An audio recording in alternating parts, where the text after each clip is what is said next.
today, a proposal advocating a single term of 6 years for political office holders emerged as a focal point of discussion. Now, a group of 35 lawmakers in the House of Representatives seeking the support of Nigerians for several constitutional alteration bills are proposing single tenure of 6 years for the president and state governors. At the press briefing on the bills, spokesperson for the group known as Reform-Minded Lawmakers, Chinyere, says part of the reforms being proposed are rotation of executive powers among the 6 geopolitical zones to ensure equal representation, as well as constitutional amendment to create the office of 2 vice presidents from the southern and northern parts of Nigeria.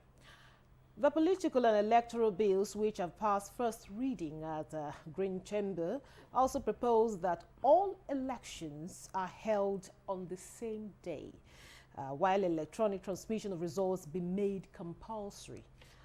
Of what importance are these proposals in strengthening democracy in Nigeria? This is our focus on this episode of Nigeria Today. Thanks for joining us. I am your carrier, Clinton. Welcome.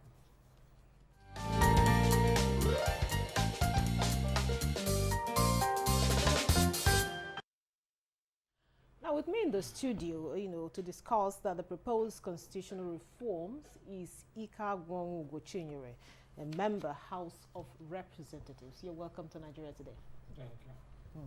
Also with me here is Abdullahi Ibrahim Jallo, is a lawyer and a public affairs analyst.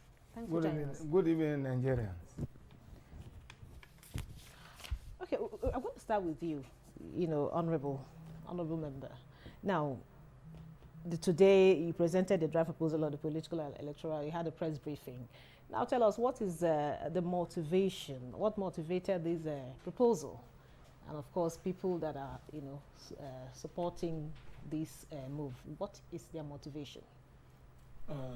The group of reformers, who call ourselves reformers, a group of like-minded lawmakers who believe that it is time to use the instrument of the parliament to bring far-reaching changes that will help to create a new Nigeria.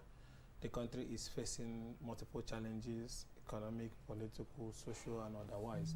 And we feel that, in future we'll be asked, what did we do at this trying moment? And the only weapon we have is the instrument of the parliament.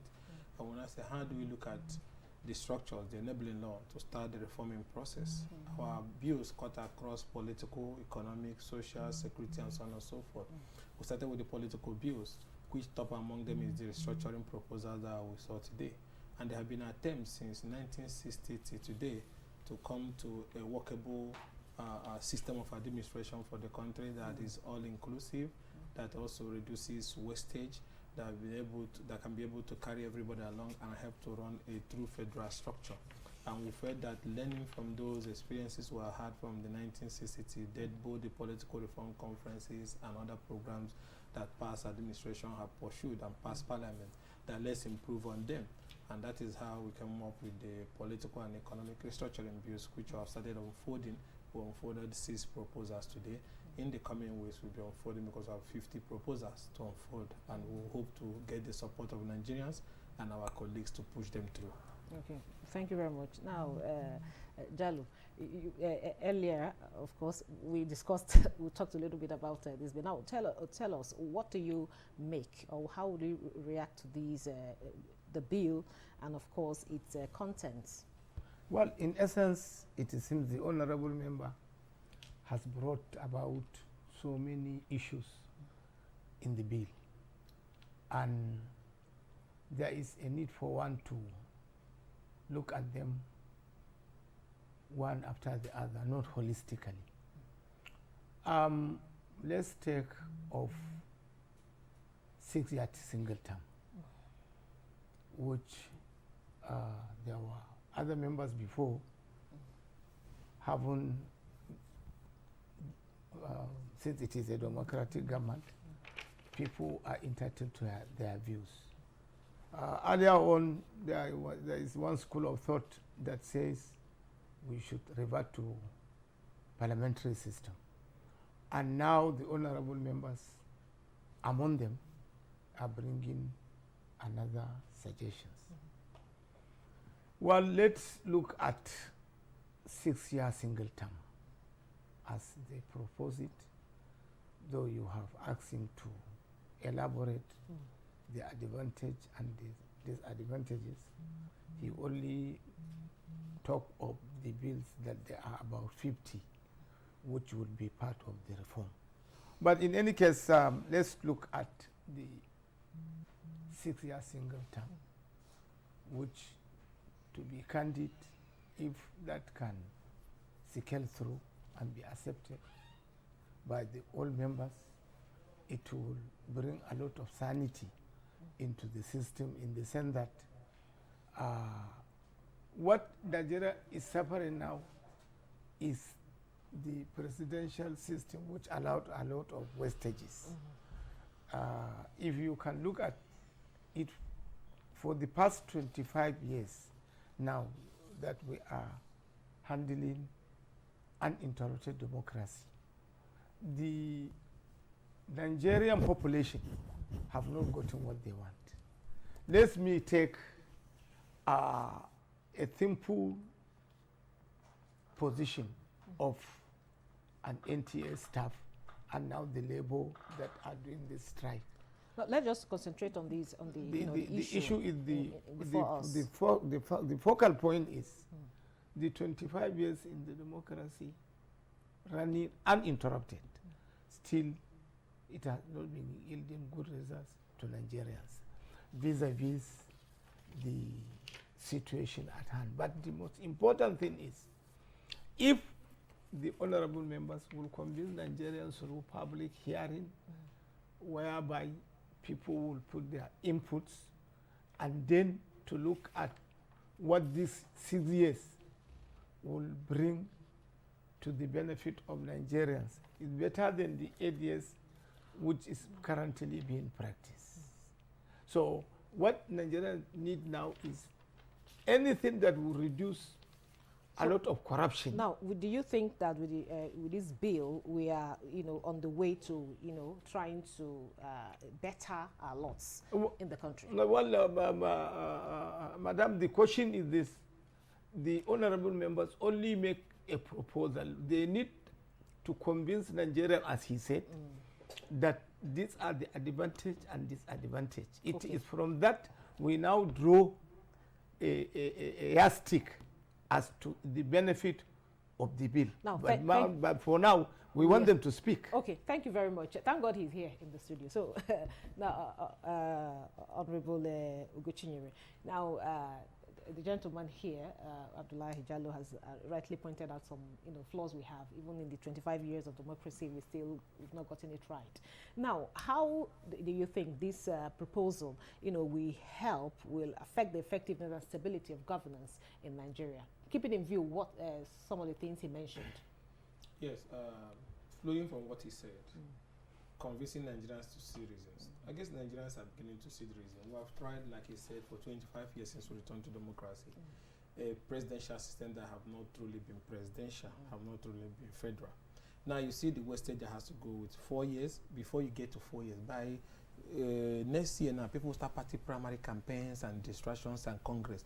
The governor and the president will start building party structures, putting party members ahead of another 4 years. But the other 4 years, they have not been able to execute what they're supposed to do. We now said, can't we try, let's remove these re-election issues.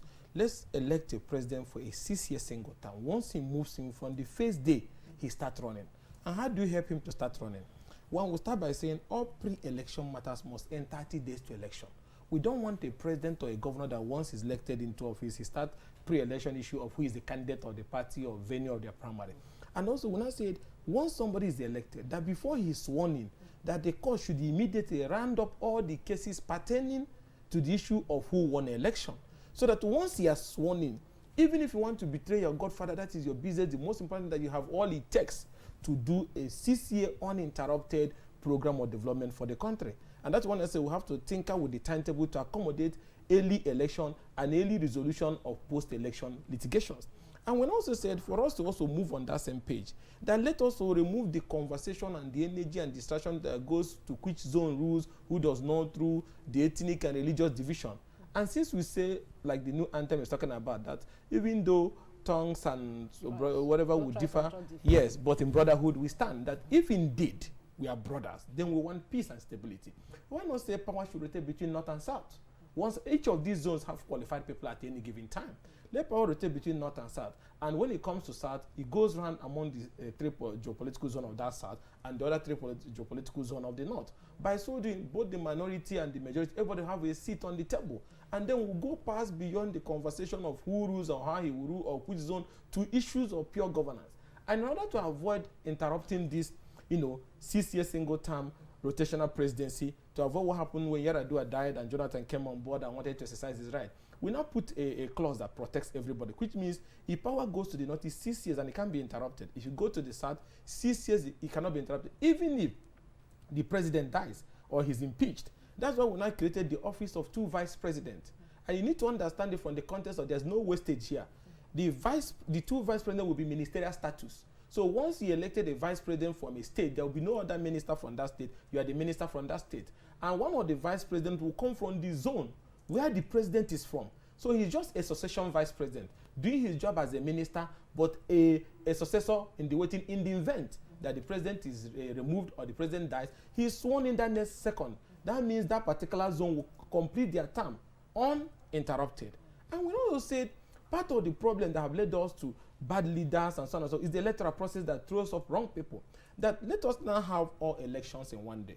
One, the country is suffering economic challenges, so we reduce costs. Instead of spending 400 billion naira election this Saturday, the other Saturday, we can do election in one day and cut costs. And the beautiful thing about election in one day, and I want Nigerians to pay attention to that, imagine election in one day. Supporters of the person running for local government chairman, supporters of the person running for state assembly, supporters of the other one running for rep, supporters of the other one running for senate, supporters of the other one running for governor, supporters of the other one running for president. You can imagine how huge the polling unit will be. Are they going to overrun them? But if you allow this staggered election, once a president emerges, you start seeing some people not even interested to vote in the next election. But if we bring out all Nigerians in one day, single day election, and look at another beautiful advantage. Once the election of the local government chairman or the House of Assembly person is announced, I hope you know the ceiling has been placed on accreditation. So you will not have this drama of by the time election gets to the next day when they are collecting presidential results, Rivers will bring 1.2 million, Kano will add it to 2.6. No, because that accreditation figure has already been announced, because you have used it to announce the local government chairman or the state assembly candidate or the rep candidate in the evening before going to presidential collection. So by evening, we know what is the total number of voters we have in the country, because you cannot change it. And also went further to now say that this idea of electoral officers announcing fake results and getting away, then let's put a 7-year imprisonment with option of no fine. That once you announce a result that does not tally with the total number of accreditation or does not tally with the vote cast, then you're going to go to 7 years imprisonment. And this time around, we are giving powers to those who lost the election as a result of your false declaration to bring action against you for that criminal act. That if returning officer knows that if you announce a fake result against me and I get the CTC or the beavers showing the total accreditation with which we now announce a false result, I'm going to come after you in damages. You pay me all the money I spent running that election. That some of them will stop this attitude they are doing during the election. So these are some of the things we brought in place to help to deepen the conversation. The conversation continues on. We should not be scared of talking. We should not be scared of discussing. Okay. What matters at the end of the day, how do we come up with a solution that is workable? Okay. Thank you very much, Honorable. We'll take a short break here and listen to some Nigerians on these reforms that have been presented by the members of a House of Representatives, as put together by correspondent Thomas Agbetere. Don't go away.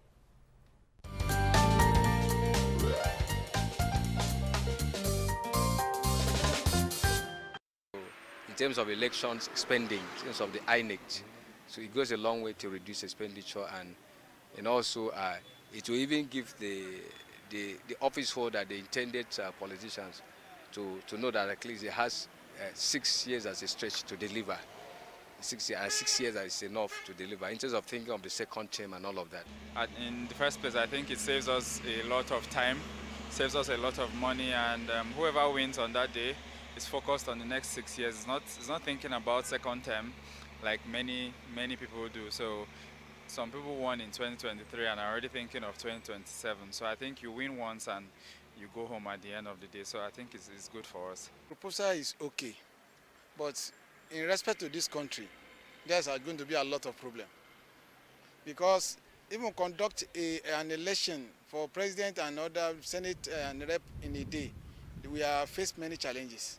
Talk less of now conduct all the election in one day. I know it's not going to. It's something that's not going to possible easy in Nigeria. It is going to favor us.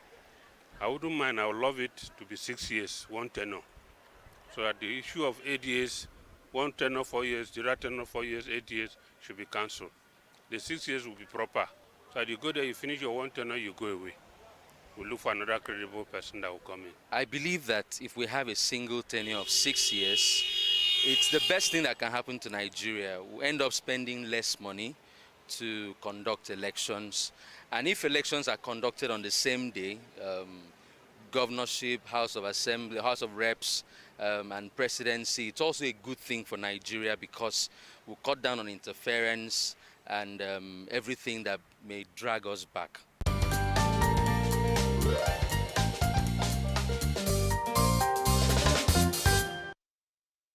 Welcome back. In case you are just joining us, this is Nigeria Today, and we are looking at the proposed political and electoral reforms as presented by some members of the House of Representatives.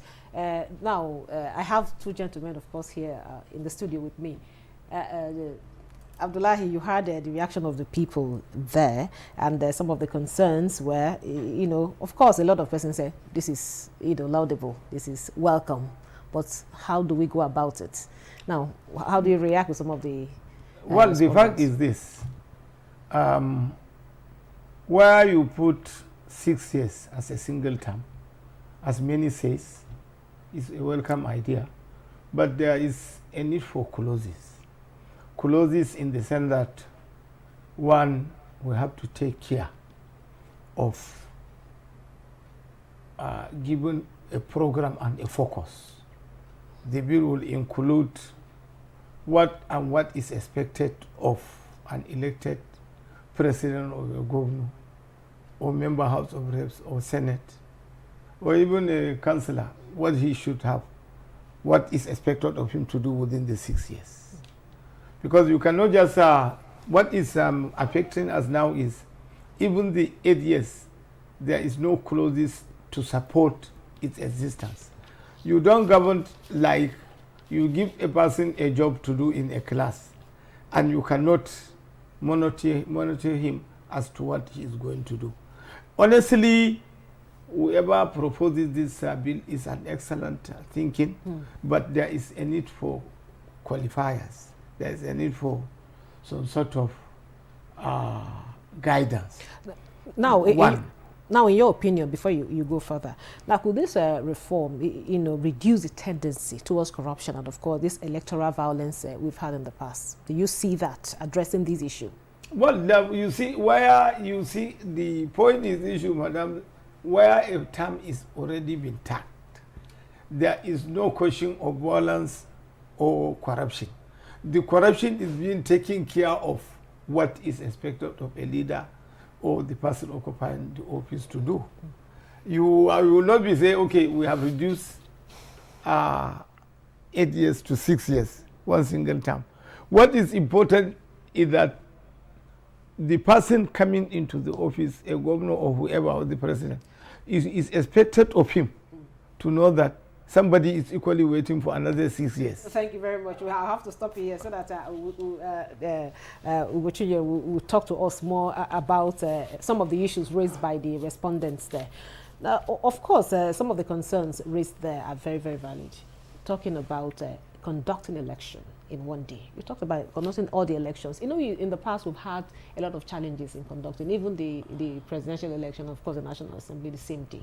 You see problems of logistics, a lot of challenges that we are yet to, you know, address in the present electoral system.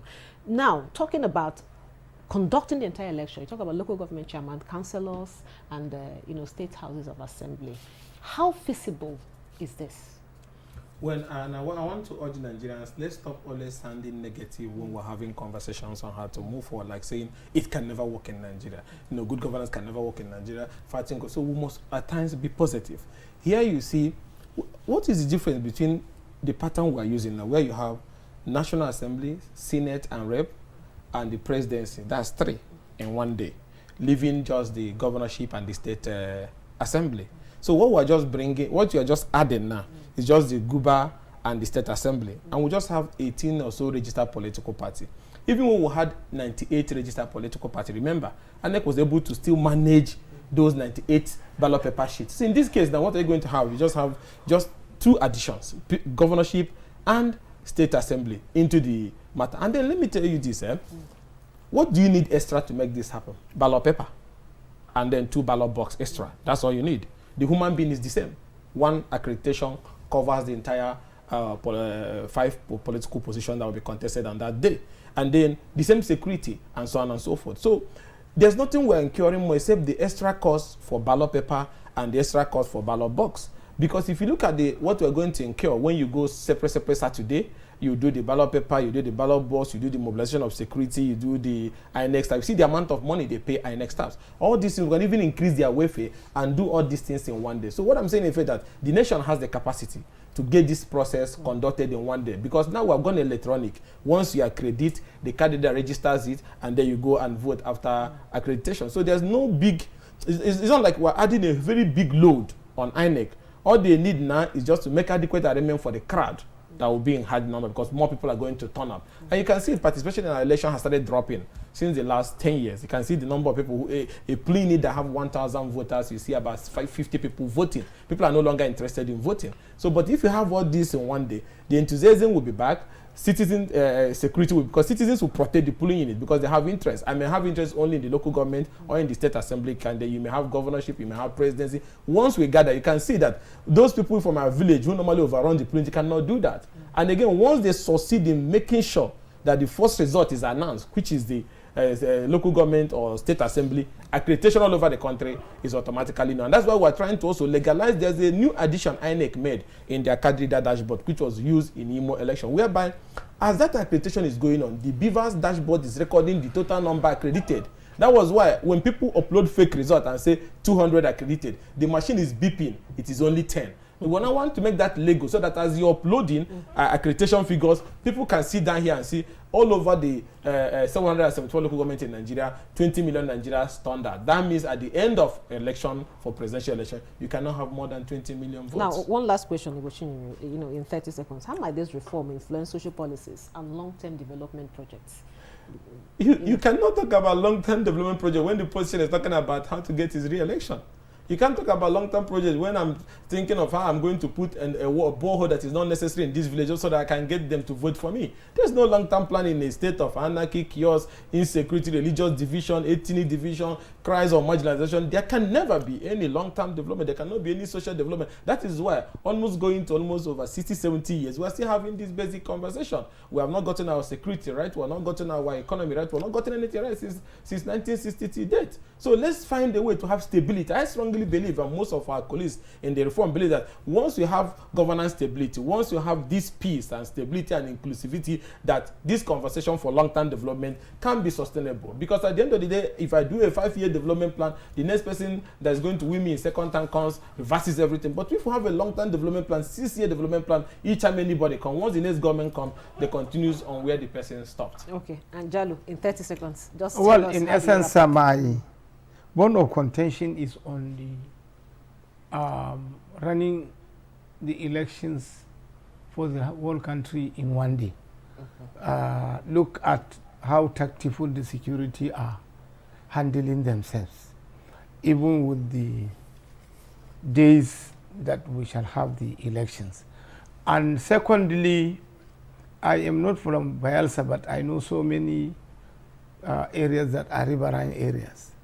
And incidentally, I was to do my service in Abagana in Anambra. For people to live where they are, to come and vote in a day for an election, thank you very much. It's very difficult. Thank you very much. Thank you for that.